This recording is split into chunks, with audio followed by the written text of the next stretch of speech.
We talked about it before. We made the trade to get Mr. Carson Wentz. Happy Wentz Day. He has been getting a little comfortable in Washington. I don't know if you guys have seen Will. I know you saw it. They had that little close-up with him in the locker room with the Letterman's jacket, the Washington letter. That's real close. And it's an interesting yellow for his red. Yeah. I don't know if it coordinates and complements very well. No. I know he had a short time to go find something. I might have suggested he went with like a burgundy coat as opposed to the gold coat. But, he tried, I guess. Let's give him some credit. Right. He's not coming out there like Jim Zorn and saying, I'm excited to be a part of the maroon and black. Oh, no. Whoever decided went, what? Wait, what? Right.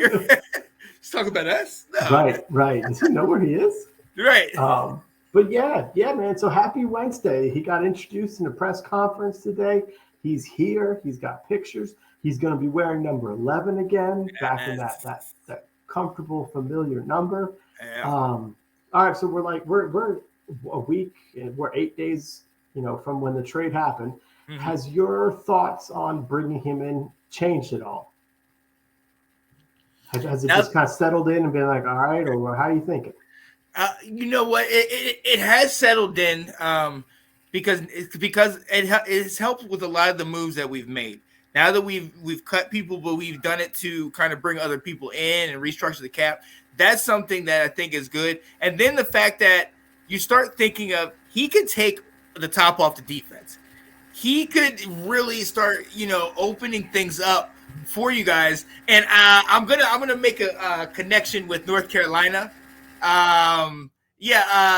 When one of the things we did well today was we were hitting the threes, okay, and we were hitting the deep ball all day long. We were doing great. Caleb Love had 3 or 4 threes in that first half, and what that did is it opened it up so that Armando Baycap, our 5, was getting a lot of attention in the inside. Us going deep and being able to take the top off the defense, I believe, is going to help the running game immensely. And you have McKissick. You have, if we get Curtis Samuel able to come back here and get involved in the offense, someone like a Debo Samuels. We have him running it. You have Gibson going and doing what he can do. I really think we will be great on offense. And I started to look at it positively and think, okay, this could happen. This could work out for us. We're starting to bring some guys back. And McKissick was one of those that really kind of put it over the top for me. Like, okay, he's good. We know what he did with Heineke. They show that Atlanta Falcons video. You're talking about that one. Think about what he can do with a quarterback like Wentz. If we get even – look, last year Wentz was solid in some games. Let's remember, he went toe-to-toe with Green Bay before he got hurt in that game. You know what I mean? He played some solid games this past season. So if we can get that Wentz that is got a chip on his shoulder ready to do something, I'm interested. Now, I will say I watched that press conference, and first word association, awkward. It was just kind of like, okay, just don't talk, just play football. Like I don't want to hear you say. I just don't try to explain it to me. Just win. All right. What do you think? I don't think he wins the press conference. Yeah.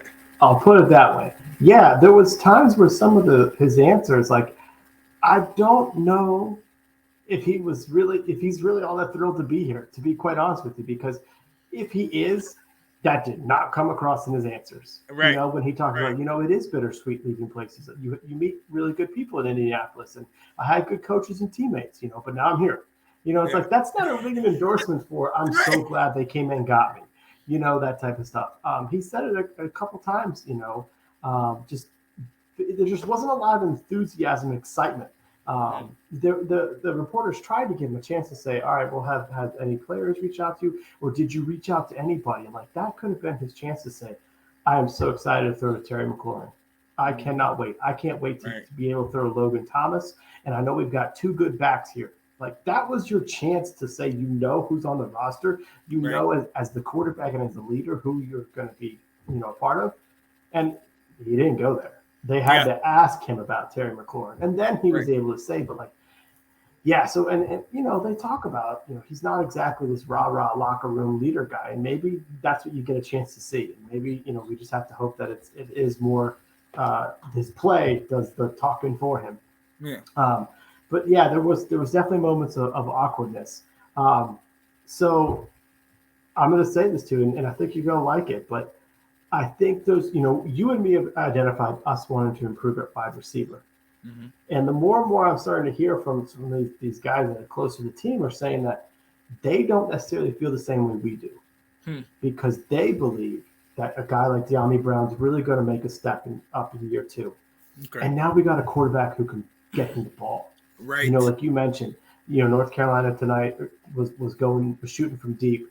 We didn't have that deep connection, in the season. And now we got a guy, Wentz, who he wants to go deep. Yes. To his own detriment sometimes, like in that 2020 game when we had like 7 sacks on him. It's because he held on the ball, waiting for the guy to get deep. Exactly. And Chase Young got to it. So he's always looking, and I really think he's going to stretch the field. He's willing to stretch the field, and it's not going to look like he's throwing a GD javelin like it does when Heineke's trying to shove that thing out. I know, it's going to be a flick of the wrist, and it's going to. So I think that's going to be good for Terry. It's going to be good for De'Ami. It's going to be good for Curtis. So I think there's chances. I think of like when we were looking at free agency, we're looking at guys like Mitch Trubisky, Jameis Winston. Former first-round picks that haven't really shown that they can get further. Then you got Carson Wentz, who is a former first-round pick very early. He's shown he can play at the elite level. He has dropped off in the last couple of years, and it's definitely concerning. But he's at least shown that he can get there. So I'm excited for the player for him. Again, we've talked about it for the last 30 minutes here. The fact his contract's high, and it stinks that it causes us to do so much maneuvering, but that's all behind me now at this point. Now it's all about who's on the roster and how you're going to go. And I am kind of excited to see him because who knows? Maybe all I can do is think about all the times that he ripped us at FedEx. But I've seen this guy play really well for a lot of games. And I want to see if we can get that Carson Wentz. Because if we get a fraction of that, he's going to be our best quarterback we've had in the entire Snyder era. Exactly. And he's going to push the ball downfield more than anyone has in the entire Snyder era. Kirk Cousins is probably the best quarterback in Dan Snyder's tenure as owner, but he was very concerned about his stats because he knew my stats are going to get me paid. And so he wouldn't take risks. Carson Wentz is going to take risks. He's going to stretch the defense. So I do like that part of it from a football sense. Yeah. And again, once winning cures all, your play on the field cures all. That definitely will hush all the rumors and everything like that. You know how I felt about Fitzpatrick from a year ago, and he was one of those guys that he talked to the Logan Thomases, he talked to the De'Ami Browns and the Terry McLaurins. He got close to those guys. I like that. Me personally, I'm a personable guy. Like I want to get close to you, talk to you about what we're doing because I know we're both going out there together. So that's something that I want. I wish we could have from Wentz, but I understand it because hey, at the end of the day, if you get the job done, some people come up and say, I am here for a job. I'm not here to be your buddy. I'm here to do my job, be my piece of the puzzle, and then go move on. And if that's, bring that to the table. Let's move on. I know we have seen what he can do. We know his pedigree coming out of college. He wins, regardless of D1, D2, he wins. You know what I mean? So I honestly think if he's that guy, if he's a shred of that guy, we're good. We have a team around him if healthy. Health is going to be a big part because we went through a lot of injuries on offense and defense last year. So health is going to be a big factor. But if we can stay healthy and this guy could get it going, I am very excited about this thing. I think it could make it happen. But I'm not naive. Okay, Wentz's last 2 years, Wentz had serious issues at times. Yeah, up and down. And he had a solid team last year. I was on there with Nate, and he was saying, well, with Philly, he didn't have a really good team. Well, he didn't have that excuse last year with the Colts. You have Jonathan Taylor. You have Pittman. You know what I mean? Mo Alley Cox is no slouch at tight end. You have one of the better lines, one of the best lines in the league with an opportunistic defense. You got to do better than that. You know what I mean? You are the leader. You can't fall to the Raiders and then the Jacksonville Jaguars with a chance to get into the playoffs. Come on now. I agree.